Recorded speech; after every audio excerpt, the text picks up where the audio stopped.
Shalom sobat. Sobat, kembali kita merenungkan Injil Matius. Sobat bisa baca perikelkapnya supaya lebih paham. Saya baca Injil Matius pasal 22 ayat 1 sampai 14 menceritakan tentang perumpamaan tentang perjamuan kawin. Lalu Yesus berbicara pula dalam perumpamaan kepada mereka. Hal kerajaan surga seumpama seorang raja yang mengadakan perjamuan kawin untuk anaknya. Ia menyuruh hamba-hambanya memanggil orang-orang yang telah diundang ke perjamuan kawin itu. Tetapi orang-orang itu tidak mau datang.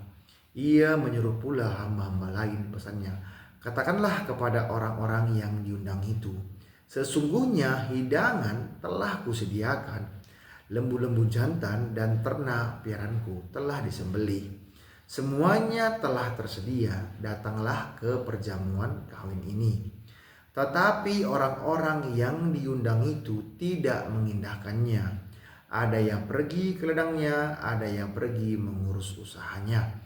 Dan yang lain menangkap hamba-hambanya itu, menyiksanya dan membunuhnya.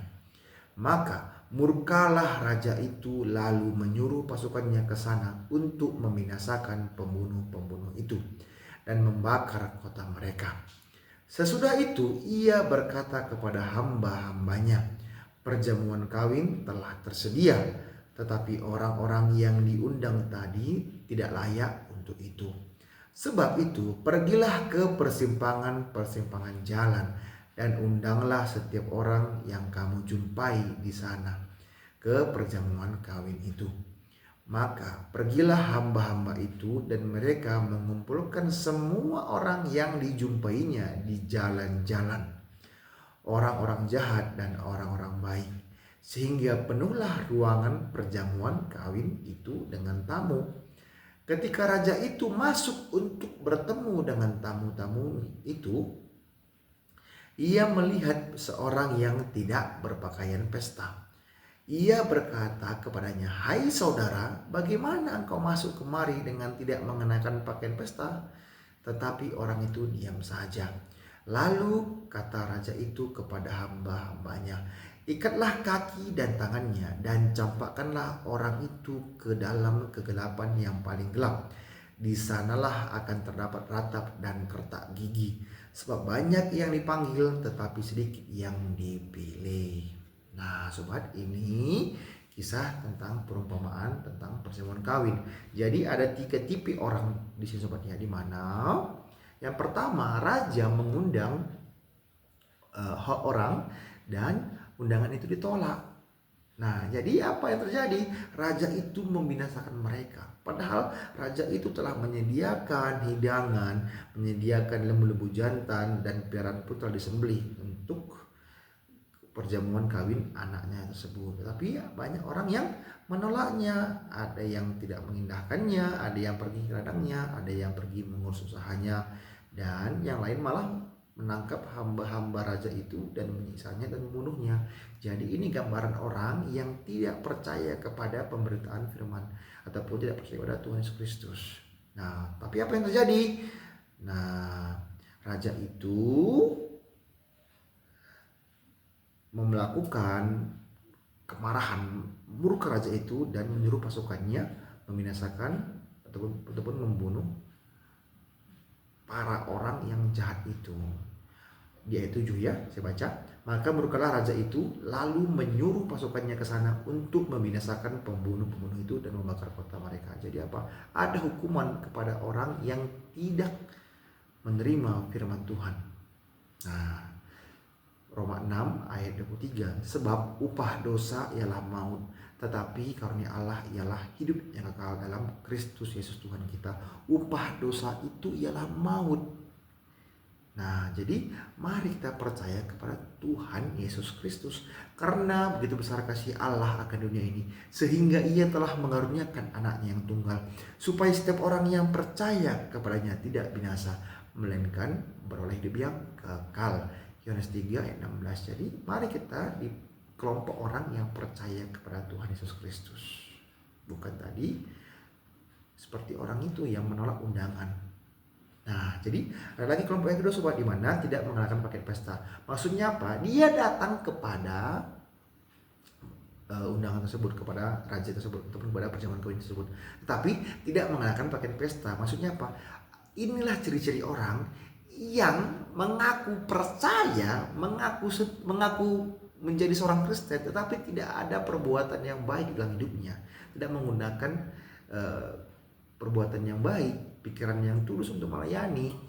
Nah, jadi hanya sebatas diri saja mengatakan Kristen, tapi tidak mencerminkan sebagai pengikut Tuhan Yesus Kristus.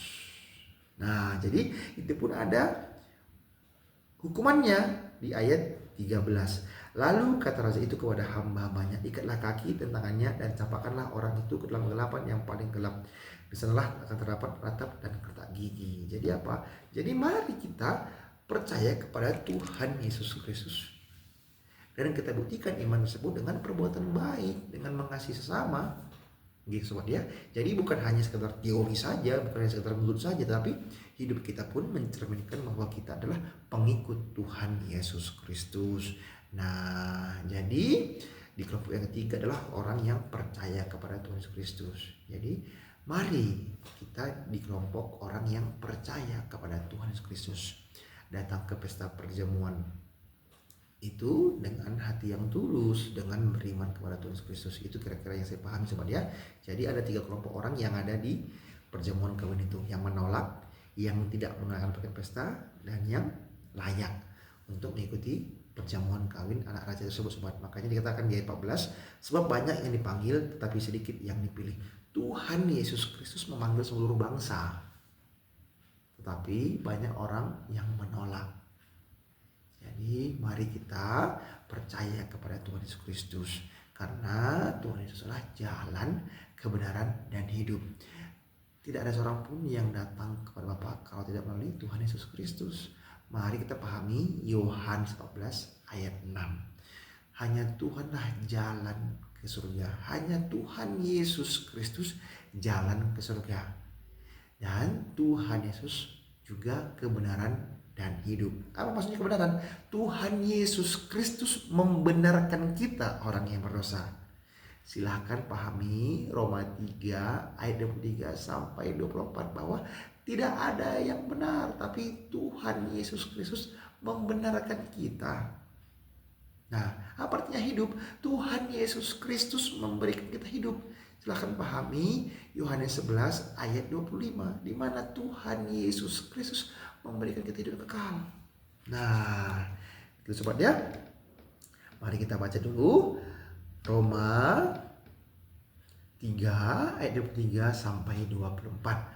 Karena semua orang telah berbuat dosa dan telah kehilangan kemuliaan Allah, dan oleh kasih karunia telah dibenarkan dengan cuma-cuma karena penebusan dalam Kristus Yesus. Karena kita orang yang berdosa dibenarkan dengan cuma-cuma karena penebusan dalam Kristus Yesus.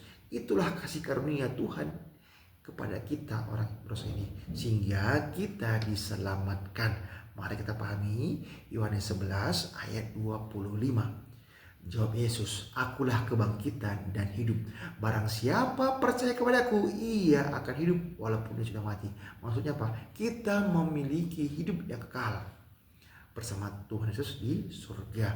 Karena begitu besar kasih Allah akan dunia ini, sehingga ia telah mengaruniakan anaknya yang tunggal, supaya setiap orang yang percaya kepadanya tidak binasa, melainkan beroleh hidup yang kekal.